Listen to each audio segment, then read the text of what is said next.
Disney Plus wants to know, are you ready?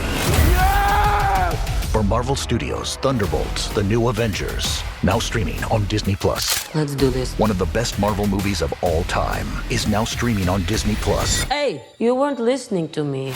I said Thunderbolts, The New Avengers is now streaming on Disney Plus. Meet the New Avengers. That's a cool name. Marvel Studios' Thunderbolts, The New Avengers, rated PG-13, now streaming on, you guessed it, Disney Plus. Thanks for listening to the Red Treehouse, where I tell you scary stories to keep you up at night. You can listen to the Red Treehouse wherever you stream podcasts. Just be sure to follow, like, and subscribe. Oh, and leave a 5-star review. The Red Treehouse is dedicated to my dad. I love you, Pop.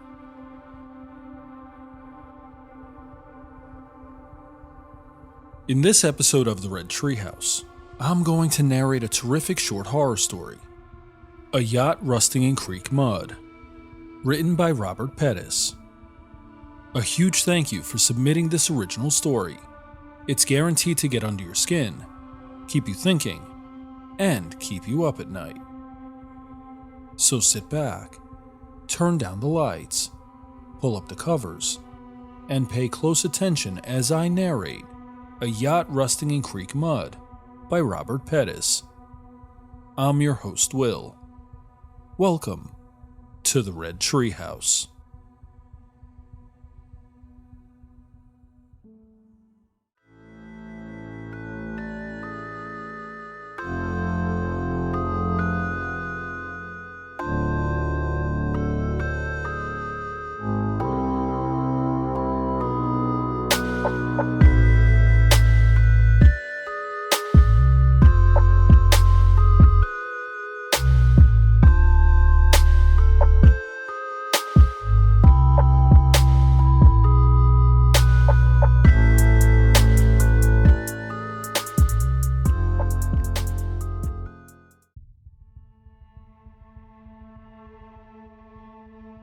A Yacht Rusting in Creek Mud, written by Robert Pettus.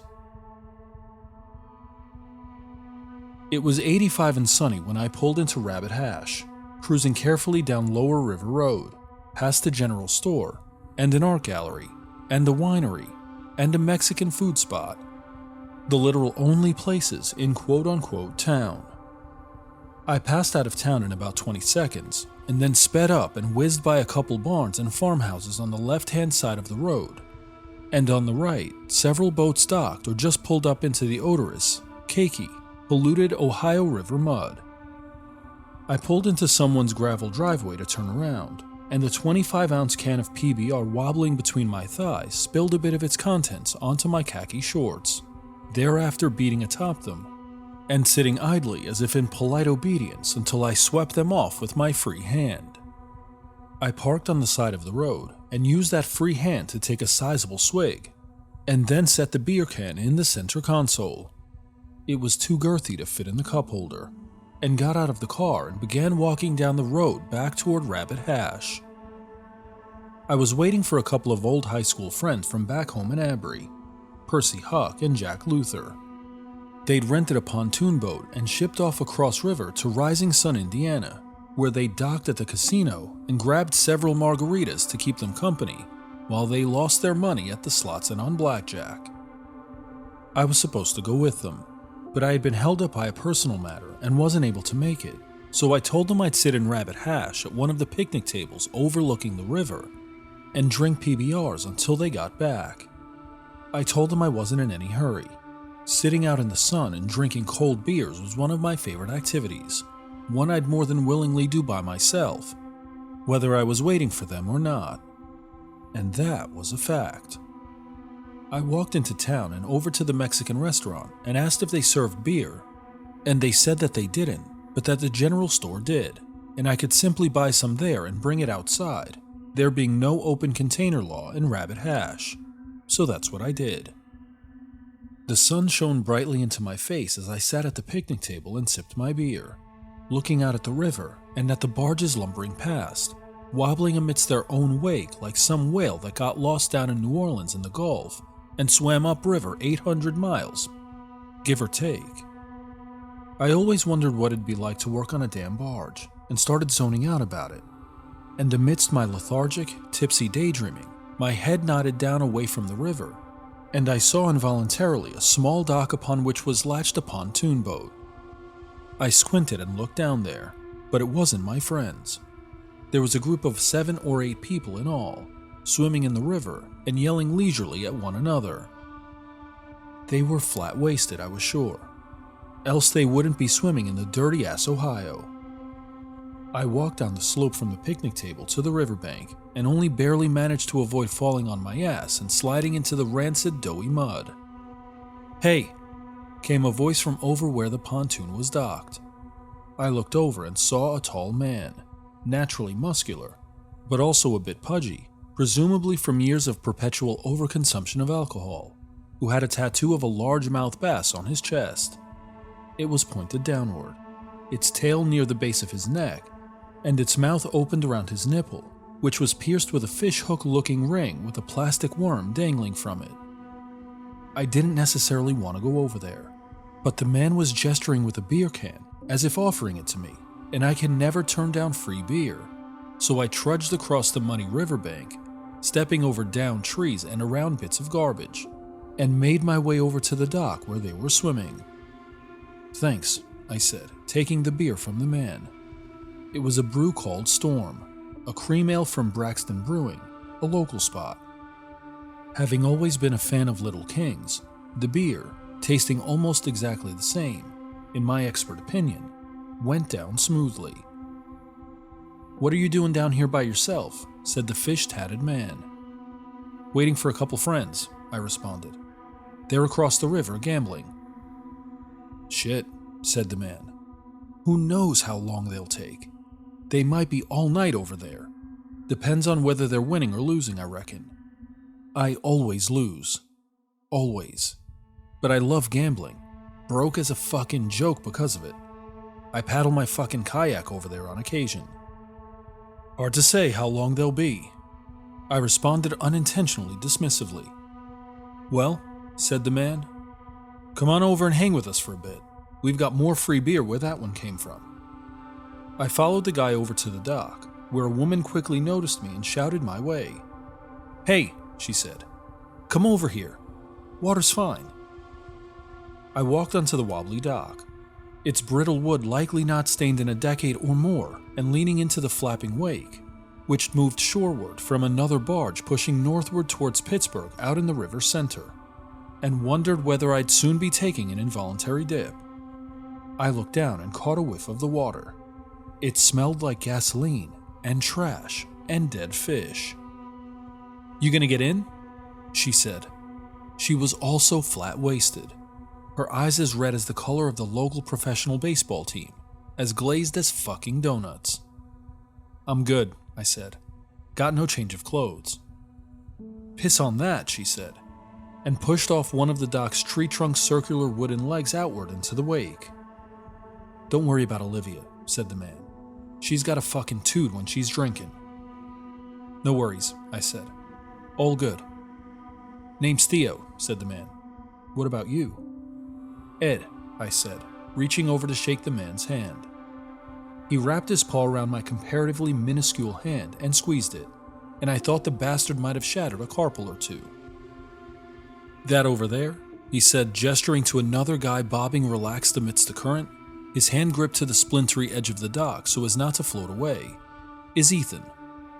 He just got back from the Rosebud Reservation in South Dakota. Says he found himself, or whatever, while he was there. Went to a powwow, purified himself in a sweat lodge, or some such shit. I don't believe in none of that, though. I'm a fucking Christian. Jesus saved my dumb ass several years ago. Don't mean I don't still sneak a water bottle of vodka into Wednesday night Bible study on occasion. But hey, at least I fucking go." I grinned awkwardly, trying to think of what to say, and took a swig of my beer. "That's what counts, I'd say," I responded finally. "Goddamn right," said Theo. I took this as an opportunity to see myself out of the conversation and walked to the edge of the dock and took off my shoes and sat down, letting the waves pushing shoreward from the wake lap up against my ankles. The water was disgusting, sure, but I figured there was nothing wrong with literally getting my feet wet. "Boo!" came Ethan's voice from down below the dock. He was right under me, and though it at first startled me, I nonetheless smiled and laughed it off. "You Ethan?" "That's right. I scare you?" "A little bit, I can't lie. I was like a fucking specter down there. A damned ghost. You know there's all sorts of spirits on this river, right?" "I did not know that." "Sure as hell are. I see them all the time, ever since I've been back from the Rosebud." "What'd you get into out there on the res?" "Inipi, brother," he said. "I live again. I sweat out my toxins in the lodge and become one with the Great Spirit, Wakantanka." "New life, huh?" I said. "That sounds similar to the situation Theo said he had going on with old JC." "Indeed it is," said Theo. "Exactly the same. Can only be one Great Spirit, don't you reckon?" "I have no earthly idea." "Well, it's a fact. Can only be one. Else, he wouldn't be so great, would he?" "You think it's a he?" "No idea. Don't reckon it matters. Might not be nothing we'd connect with any of our English pronouns. What's important is that I went out there, out near the Badlands, and sweat everything out in that lodge. And now, being that I'm rid of all the bullshit modern culture infects us with, I can see the true nature of things, at least more so than you regular fuckers. I can connect with Wakantanka, and through him, sense the presence of other lesser spirits, including individuals formerly inhabiting human bodies, right here on this river, in Boone County, Kentucky." "Any spirits out there now?" I asked. "Oh yeah, shitloads of them. They're tougher to see in the daytime, but if I look closely enough, I can see them out there, riding the wake and whatnot. You know, there's a local legend about some spirits stuck on a boat near here, an old yacht called the USS Sachem." I'd heard the name, but didn't know much about the vessel. "Yeah, this boat still carries, the spirits of a bunch of wandering deceased. It attracts them for some reason. It was in operation for over a century and functioned as a fishing boat, a party yacht, a racing boat, a damned secret floating laboratory, an army submarine chaser, and even a damned anti-submarine boat." "That's quite the polymath of a vessel," I said. "You're damned right." I looked out into the sun and saw the shadow of a pontoon boat approaching, growing in size every second, its shape wavering in the heat of the sun, until it came fully into view. "That's my crew," I said. "They're back early in the day," said Ethan. "Must be they lost their shit over there on the slots." "I think they were mostly playing blackjack." "That's even worse. Surprised they weren't back sooner in that case." The pontoon started pulling up to a nearby dock, but I yelled them over, so they instead changed course and floated over to the dock upon which I with my new acquaintances sat. "Whoa!" shrieked Ethan overly dramatically while freestyling out of the path of the incoming pontoon. "You boys are likely to bowl me over." The boat parked and out stepped Percy Huck and Jack Luther, my two childhood confederates from back home in Abry, in rural central Kentucky. "You having yourself a time, bitch?" said Percy. A sunburn was developing on the farmer's tan of his biceps, which were today exposed to the UV as a result of the loose-fitting tank top he was wearing. "I am, as a matter of fact," I responded. "Been talking to this crew here. They gave me some free beer. Been telling me about a haunted boat a little downriver." "The fuck you say?" said Jack, also exiting the pontoon, which sat wobbling idly amidst the continuous wake from the perpetual barges. "Damn right," said Olivia, swimming back up to the dock. She then reached under the water where she had a fish stringer wrapped around a sixer of beer and yanked off a couple, which were room temperature, the same temperature as the river water, and tossed them to Percy and Jack. Jack caught his and opened it. And fizz spewed out, so he started chugging until it stopped. Percy bobbled his can and dropped it back into the river, where Ethan stopped before it escaped too far downstream and catapulted it over shoulder back up to Percy, who this time made the catch, one-handed no less. "We can take you to it if you want," Olivia said. "Let's do it," said Jack. "I can fit up to 12 people in this pontoon, so we're good to go. Let's all pile in. No can do on the pontoon, said Olivia. The yacht, the USS Sachem, is stuck in a spot where you can't get to in a pontoon. We'll have to borrow some kayaks from the general store and take those. They know me up there, though. They won't mind. They'll lend some to us free of charge. Why don't you go and take care of that for us, Theo? Won't you? When she said, won't you, it sounded like won't you, and I couldn't help but think that she might be exaggerating her accent, being that people from northern Kentucky didn't generally speak like that. Hell, woman, said Theo.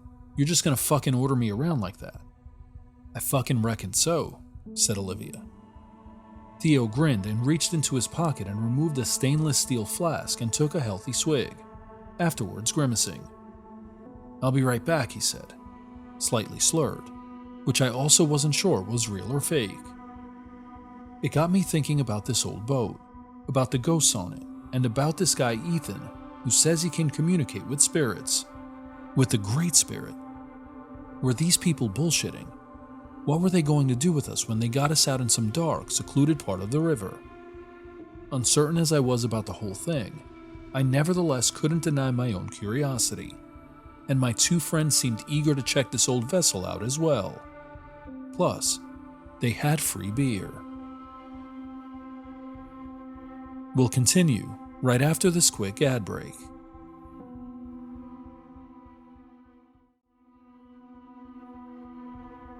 I pushed off in my kayak with little issue soon after Theo returned riding in a four-wheeler and pulling the 6 boats from behind in a trailer. I paddled around circularly in the wake, squinting in the just beginning to set sun, and reached into my shorts and removed my knockoff Ray-Bans and slapped them on, looking back shoreward and wondering what was taking everyone so long. I'm fucking stuck, said Ethan, digging his paddle shovel-like into the cakey mud and trying to no avail to dislodge his kayak and push it outward into the river. Didn't you go stay on a fucking Indian reservation? Said Theo, walking over, his feet schlooping and schlopping in the goo, and grabbing Ethan's kayak by the carry handle on its backside to swing it around counterclockwise and into the river. I was at the damned Rosebud, you fucking idiot, said Ethan. The Lakota fucking Sioux. They're horse people, not fucking kayak people. Inuit are kayak people, not fucking Sioux. Shit, slurred Theo sarcastically, his knee catching in the mud. He almost fell over, but caught himself with his palm, which only sunk in just past his wrist. My fucking bad. Ethan laughed it off, but his face was scarlet. Maybe it was just from the sun, but to me it appeared he might be doubly embarrassed, once for getting his kayak stuck, and once again for getting all worked up about Theo's ignorance of the specialties of different Native American tribes. What the hell did we get ourselves into? Said Percy, paddling up next to my boat, and then reaching out and using his hand to grab the carry handle, so we wouldn't drift off from one another. Not exactly sure, I said. Hopefully this boat is actually there. Oh, it's there, shouted Olivia, who somehow overheard even though she was floating a ways off. And it ain't just no boat, it's a fucking vessel. A yacht. You should pay it proper respect. Duly noted, I said, saluting her. I don't like your fucking attitude, little boy, she said, snickering, and removing a flask from between her thighs and twisting off the cap and taking a big slug. Now it was my face's turn to redden.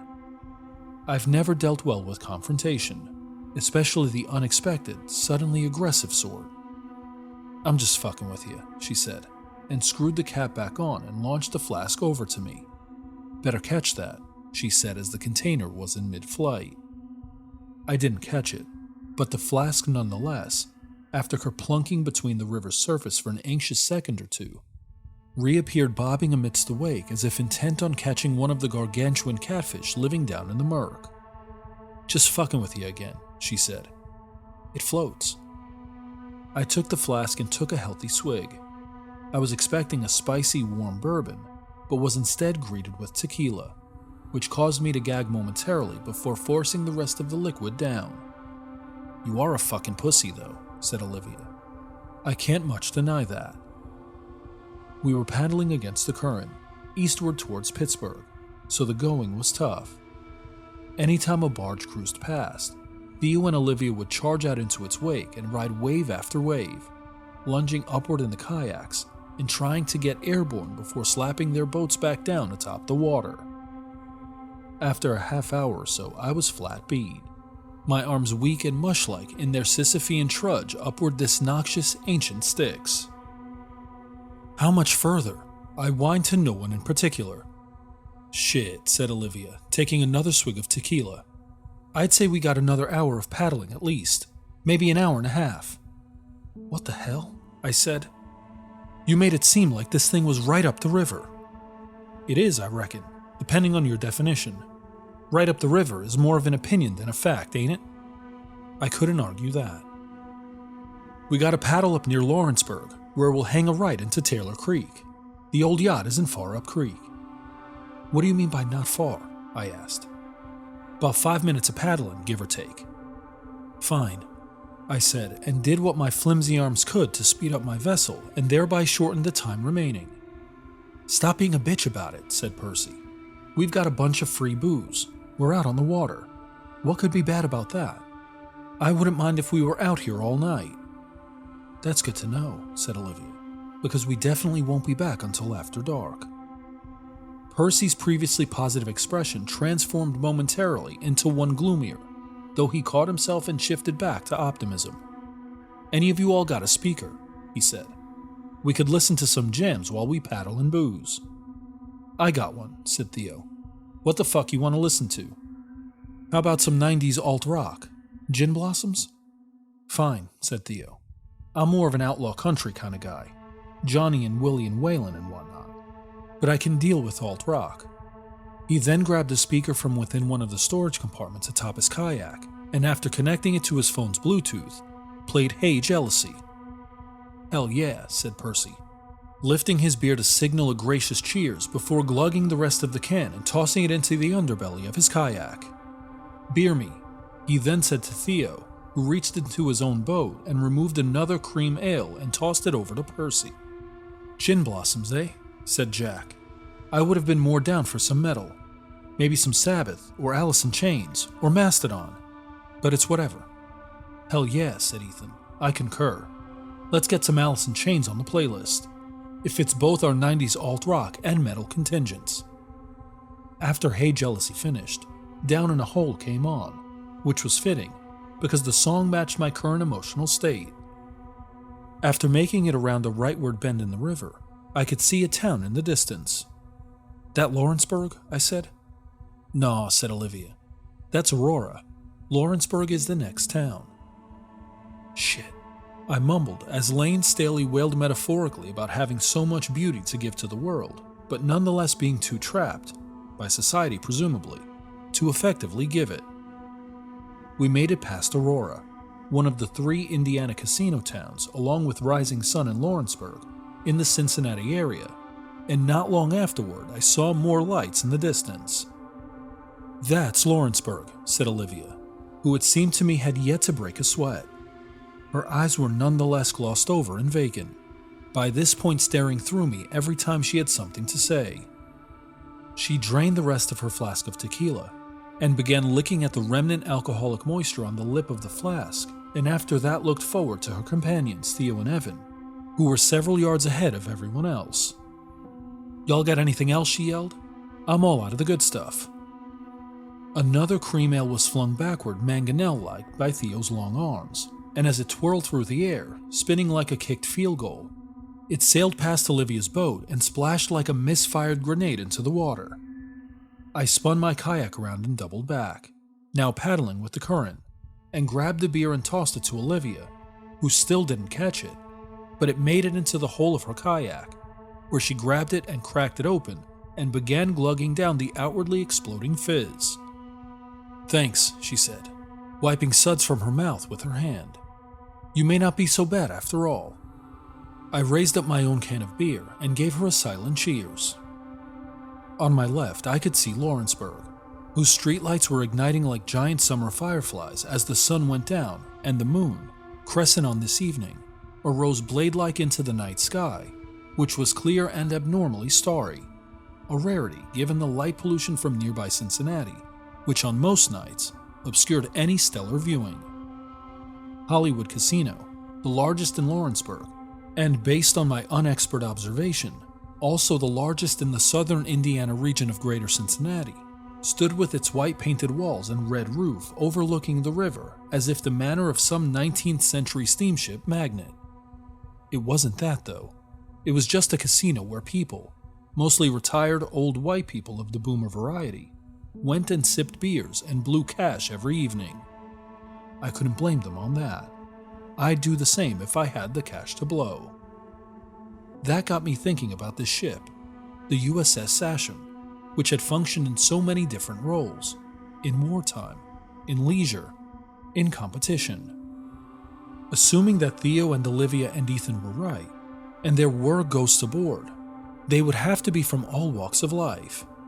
Steamboat captains and business magnates, soldiers of all sorts, corporals and sergeants and captains, perhaps a newly smitten spectral couple on a date who had just wanted a nice dinner while floating downriver. Who knows what sorts of spirits the ship would attract? If ghosts can travel, which I would think they can, being that they always seem to wind up haunting the place which in their life had had the biggest impact on them. How many would travel here, to the beached remnant of this ship, stuck in a creek? It was an interesting thought experiment. I just hoped it had no bearing on reality. We turned against the current, which flapped upward against the side of our plastic boats and into their hulls before draining out the back, into Taylor Creek. And though the water was still navigable, I nonetheless noticed by shoving my paddle downward into the now more stagnant flow that the depth here was far less than it was out in the Ohio. When I removed my paddle, I saw mud caked upon its sides, which I removed by having the paddle perform its primary function, moving further into the interior of the creek, allegedly towards this haunted myth of a vessel. "There it is," said Ethan, who was further up creek than I was. I looked forward and saw nothing, but he was pointing around a bend in the creek, and once I'd paddled up to where he was formerly located, he had now again paddled on. So, much like Zeno's paradoxical tortoise and hare, I didn't catch him. I saw in the hazy distance the shadowy figure of what had to be the USS Sachem. Ethan stopped perhaps 50 yards from the boat, so I paddled up and grabbed hold of his carry handle, anchoring myself to his kayak. Said Ethan, "There's one ghost on this boat who is far more acclaimed than the rest." "Oh yeah?" I said. "And who is that?" "His name is Harry Schneider," said Ethan. "He captained the Sachem during its racing days, when it was one of the fastest steam yachts around. Story is, he's still looking for a race. But being that his prized vessel, the ship he fought for years to claim captainship of, is now rusted and rotting, stuck in a creek so painfully close to its racetrack, the Great Ohio, he haunts this place more nefariously than the other spirits. The other spirits, it said, are just kind of here. They don't really give much of a shit whether we show up and tour their house or not. But old Henry, he gets pissed. He's a bitter ghost. The only thing that would satisfy him is if we were to renovate the boat, perhaps rename it in his honor, and get it out on the Ohio. Find it a race in which to participate." "The fuck?" I said. "Why didn't you tell me this before we left Rabbit Hash?" "Figured you would have thought it was a bunch of baloney." "Well," I said, "I probably would have. Under the darkness of this tree canopy, with the sun quickly setting and the crickets and toads beginning their songs, everything feels a bit more real.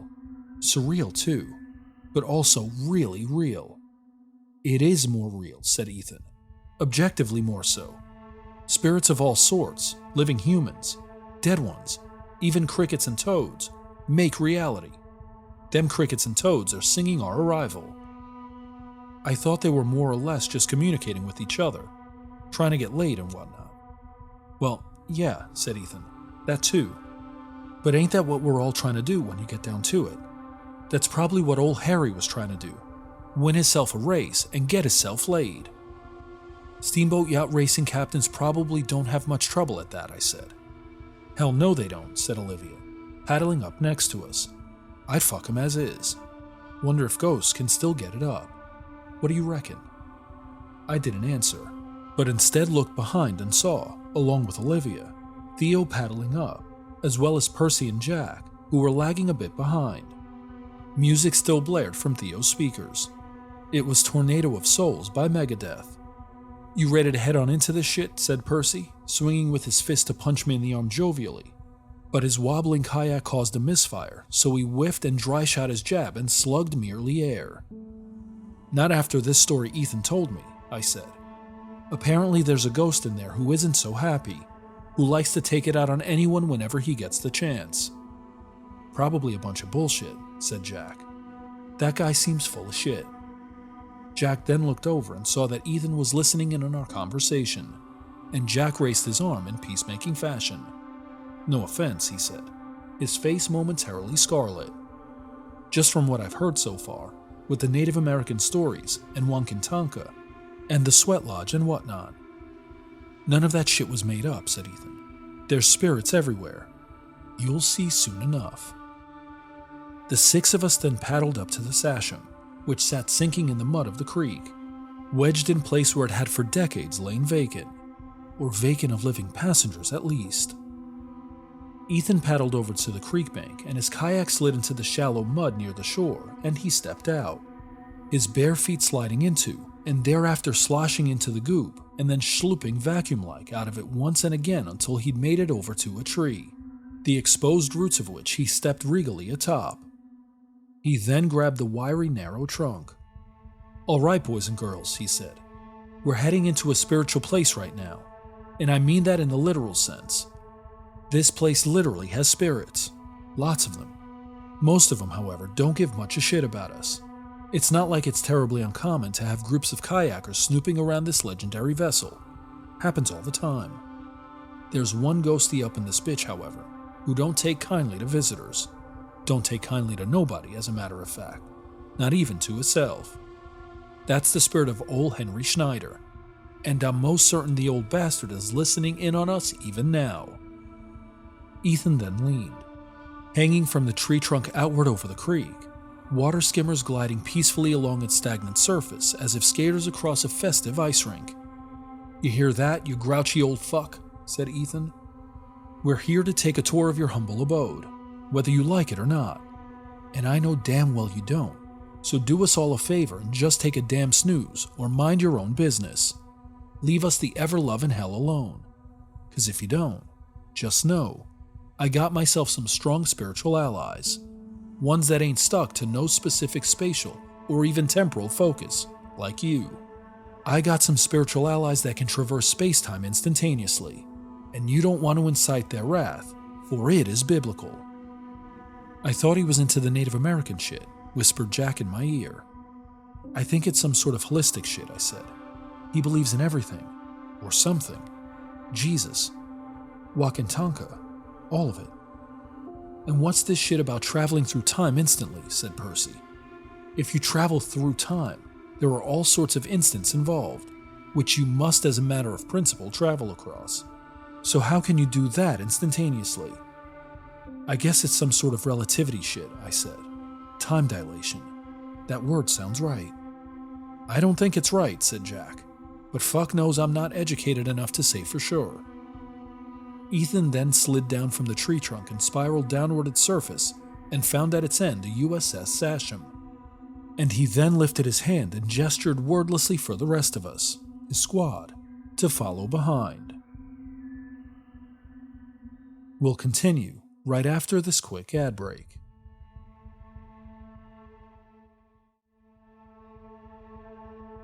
The interior of the Sachem was dark, other than dusty beams of straggling twilight which split through the holes in the brittle wood of the ancient yacht and floated rippling in the air as if themselves spectral. "It's going to be full dark in probably 20 minutes, said Percy. "Who the hell knows if we'll be able to find our way out of this creek and back out onto the Ohio? And shit, once we get out there, we're likely to be run over by some barge that can't even fucking see us." "We'll get back to the river," said Ethan. "I know this creek front to back. Don't need eyes to see it. And once we get out on the river, trust me, you've got nothing to worry about. Only one way to go, so we can't get lost. And them barges have lights on them that shine across the whole damn muddy thoroughfare, back and forth, Pittsburgh to New Orleans. They won't miss us, Guarantee you that much.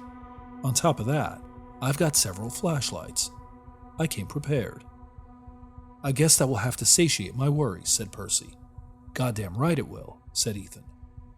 We first stepped below deck into what lay remnant of the staterooms, and when we were fully enclosed by the darkness of the ship's interior, I heard cutting through the black silence the crack of a beer can. The hell? I said. You think I'm walking through this bitch sober? Said Olivia, stepping into visibility out of the darkness.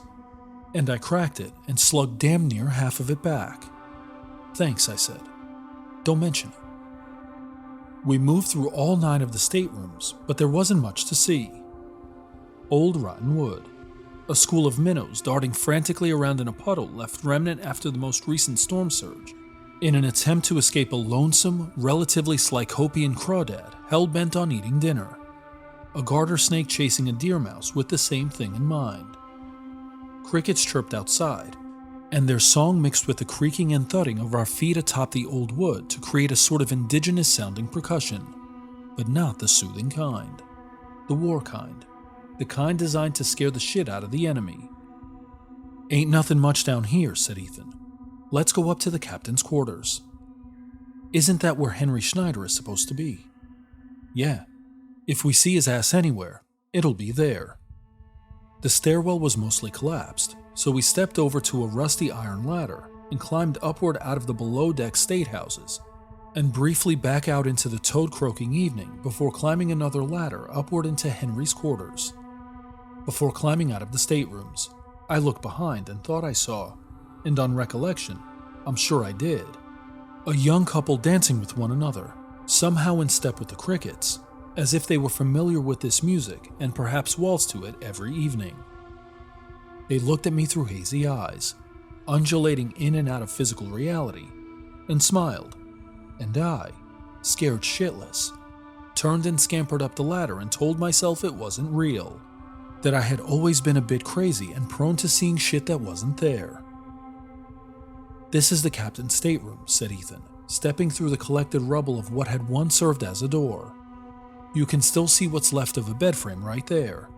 Not that old Henry did much sleeping when he was on board. And over there you can sort of see what used to be his writing desk.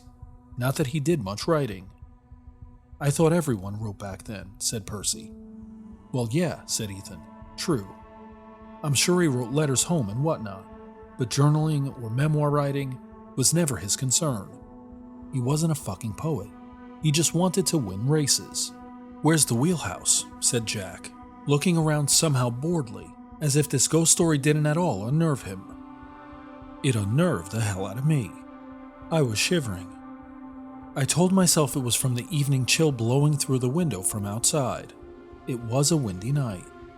The tree canopy was rattling around and shaking like maracas, one of the trees creaking and groaning, as if it held dangling below one of its limbs the swaying, bleached corpse of someone recently hanged. But I knew it wasn't the summer breeze that was goose-pimpling my skin. It was my fear that we were invading Henry Schneider's quarters, and he was watching us. Looks like it's in here, said Theo, stepping with Olivia tailing him through a slouching doorway out of the stateroom and into a smaller adjacent area. A small square-shaped cubicle housing nothing other than another iron ladder. That's it, said Ethan, visibly begrudged at not anymore being the one leading the way. Theo and Olivia climbed up the ladder and were in the wheelhouse before any of the remaining 4 of us could manage to exit the stateroom. Damn, said Theo. There's a hell of a view up here. Windows surrounding the whole place, and the steering wheel is even still here. Looks like shit, no doubt about it. But it's fucking here, man.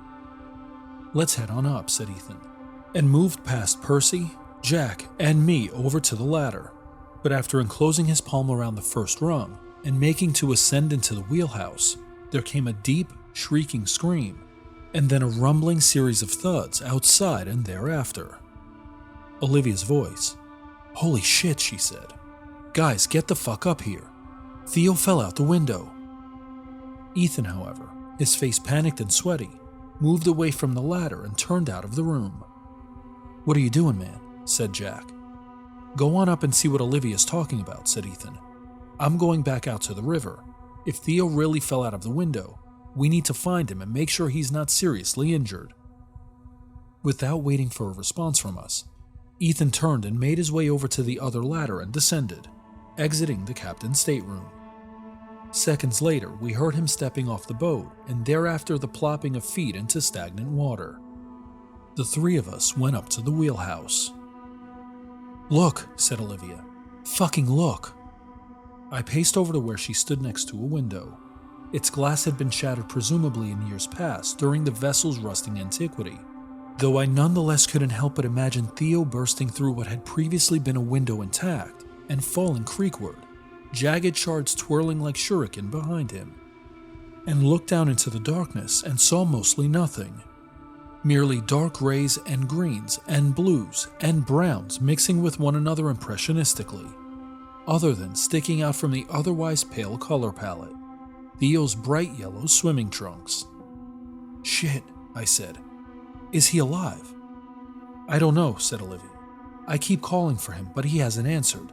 If he's alive, he's unconscious." "Theo!" I yelled as loudly as I could, as if my voice would be any better than Olivia's, the voice of a friend of his more long-term than one afternoon of boozing. Ethan's dark humanoid blur came into view and knelt beside Theo and checked for a pulse, and put his head next to his heart and looked into his eyes before sitting momentarily silent, kneeling in the creek, and then he turned and looked up at us. "He's dead," he said. But Ethan was smiling, eyes wide, quivering with a sort of psychotic mania. His crescent mouth was Grinch-like in length and sadistic joy. I knew some people smiled when bad things happened because they couldn't handle the intense, painful emotion in a mature, socially acceptable manner. I had done that once, when my brother's pet goldfish, Fishy, had died. My mother had yelled at me, horrified, wondering why I was smiling about death. I had wondered myself, why was I smiling? But it was nothing. I was a child, and it was the first time I had ever delivered news of death to anyone else. I didn't know how to do it. It made me uncomfortable. Ethan didn't say anything. He just sat there, next to Theo's body, as if waiting for something. "We should get out of here," said Percy. "We need to call the police." "Right," said Jack. Olivia was speechless. She merely turned wordlessly, her gaze detached, and moved toward the ladder which descended from the wheelhouse, back down onto the Sachem's main deck. A driving wind blew in from outside, and the trees once again shook like a massive bewitched wind chime, like the clacking call of a Sasquatch, and the gusts crossed the room as if themselves a living entity, and pushed shut the hatch, and from the other side, we could hear, flipped shut the deadbolt lock. I wondered initially how the lock had closed itself, but before the door had swung shut, while I could still see down onto the main deck, I could have sworn I saw a man and a woman, the waltzing couple, grinning as they reached up to lock the door. I looked around the room, frantic, and saw nothing other than my panicked comrades, and then, on another eye-darting pass across the peeling papered walls, a shadow standing nefariously, silently in the corner of the room. "I can't let you leave," came Ethan's voice from outside. "What the fuck?" said Percy.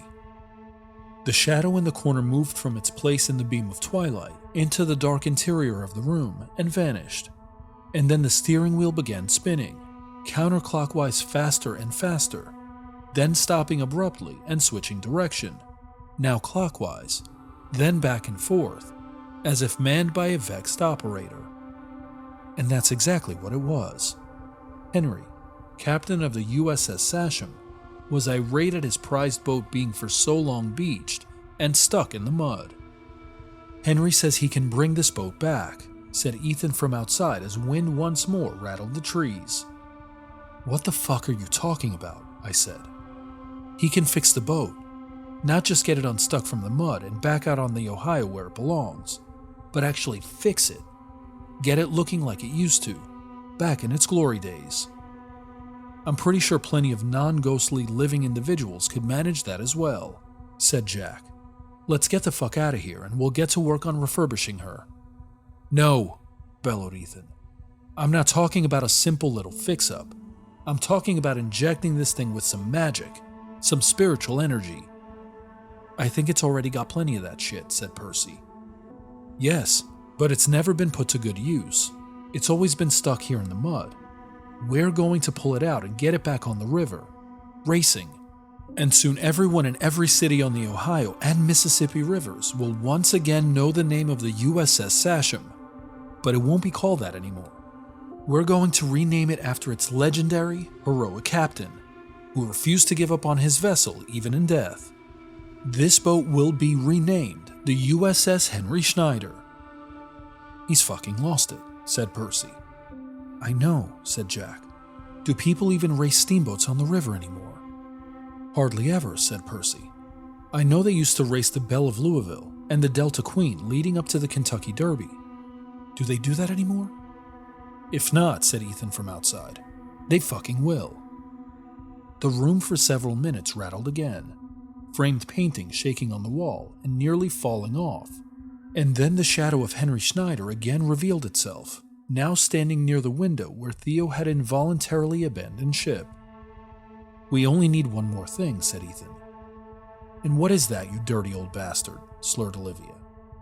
More souls. Captain Henry can run this ship on souls, but much like Gogol's hero Chichikov, he doesn't have quite enough.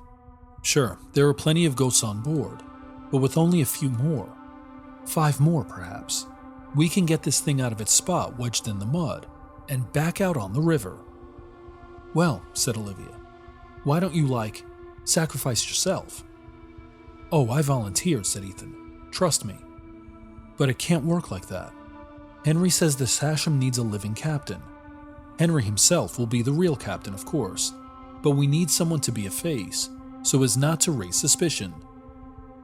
The wheelhouse continued rattling, and the shadow of Henry Schneider in the corner of the room raised its arms, as if attempting by way of psychic energy to uproot the boat from the mud.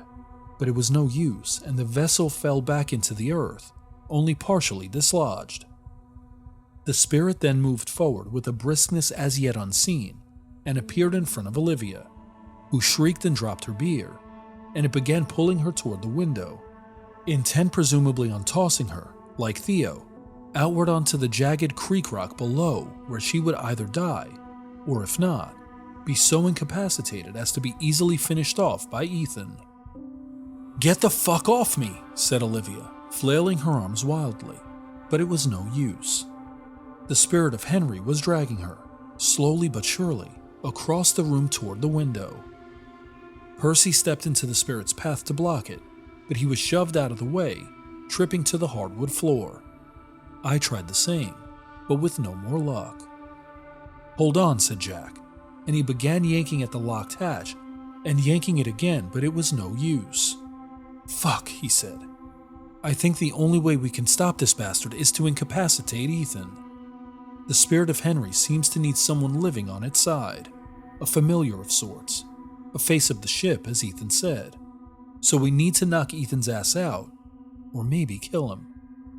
Fucking kill him, said Percy, still ass planted on the hardwood, but now getting up. If that's what's necessary, said Jack. Well, hurry the hell up, shouted Olivia, still fighting to no avail against the inevitable trudging conveyor belt-like pace at which Henry was pulling her toward the open window. I was reminded subconsciously of Willie Scott in Temple of Doom, descending into the lava as Molaron. Her version of Ethan screamed out his manic prayer to Kali. I looked around that room and at first didn't see anything useful, which had been rattling on the wall when the spirits of the ship were trying to dislodge the boat, had fallen floorward. Behind it lay an old safe, cracked open, its door hanging ajar.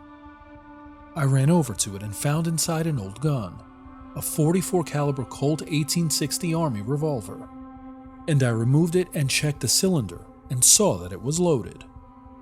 Fuck, I said, staring in awe at the miracle of this Chekhov's gun, ironically unaccounted for. Give that to me, said Jack.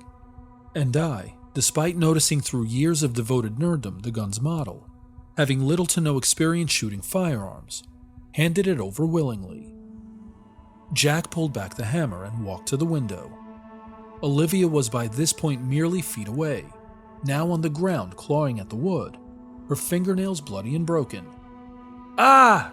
she shrieked, her panic fully setting in. "Fucking help me!" "You may as well just give up and let it happen," said Ethan from outside. "There's no stopping a fucking ghost." "No," said Jack, revealing the gun and pointing it out the window at Ethan. "But I fucking reckon we can stop you and see if that helps anything." Jack fired the revolver, but he missed, the bullet ricocheting off Creek Rock. "Fuck," said Ethan, startled, turning to run and hide behind a nearby tree. "What the fuck are you doing? And where the hell did you get that?" Jack wasted no time and fired again, but he missed again. Ethan was about 50 yards away, a target not at all out of the range of the Colt. But Jack, having never before fired at an actual human target, much less with a weapon from the 19th century, was nervy, his hand shaking. He had time for one more shot before Ethan made it behind the tree. So he pulled the trigger and fired, and the bullet struck Ethan in the back, right in the spine, and Ethan fell groundward, immobilized but still living. Jack saw in his periphery the ghost lifting Olivia and pushing her through the adjacent window, and at what Jack perceived as the last second, he fired again, this time at Ethan's motionless body, and struck him in the head, killing him instantly, his skull smushed like a melon. Upon Ethan's death, Henry's spirit dropped Olivia and disappeared, presumably back into the bowels of the vessel. With its human thrall now deceased, it would have to wait, for years perhaps, for another vulnerable individual over whom to manipulate and gain possession. That didn't, however, mean that the remaining spirits had been pacified. I turned and saw in the corner another ghost, but it wasn't Henry. It was Theo, and he waved and smiled in that joking what the fuck sort of jovial manner which was his proclivity, and pointed to the window, chuckling. I looked outside and saw outward from within Ethan's corpse arise another spirit, his own, which was drawn immediately, magnet-like, into the boat. Ethan the whole time fighting against it, much like Olivia had fought, though with no rescue.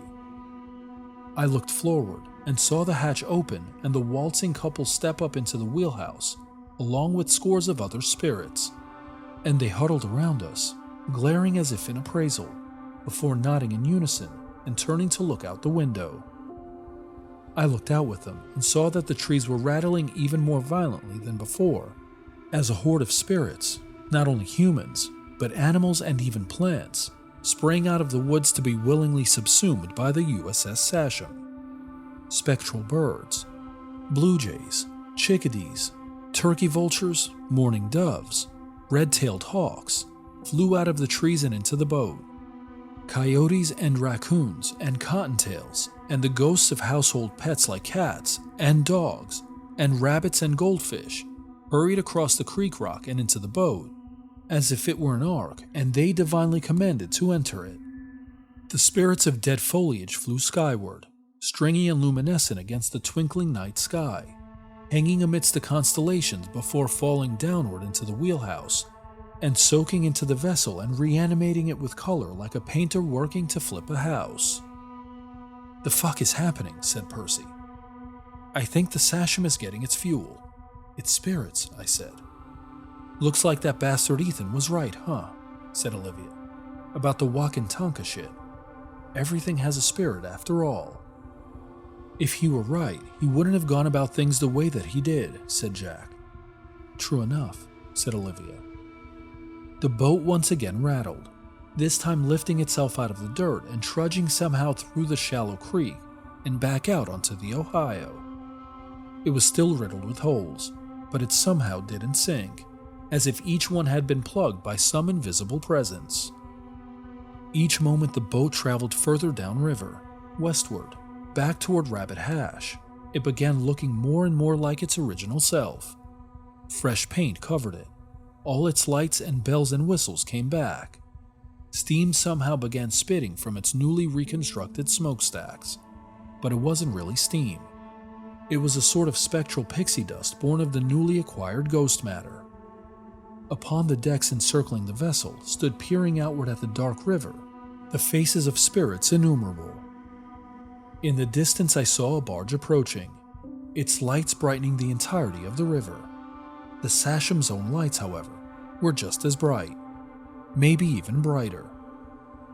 "What the hell are we supposed to do with this thing?" said Olivia, slapping the side of the boat, arm in arm with Theo's smiling spirit. "I think we're supposed to find a race," I said.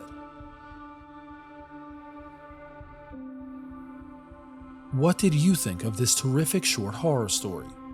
Comment or email redtreehousepod@gmail.com. A special thanks to Robert Pettus for submitting it. And if you're listening, be sure to follow his work. You can find links to his social media pages and more in the show notes. As we close this episode of the Red Treehouse, be sure to join me next time as we continue exploring our strange and scary world. I'm your host, Will.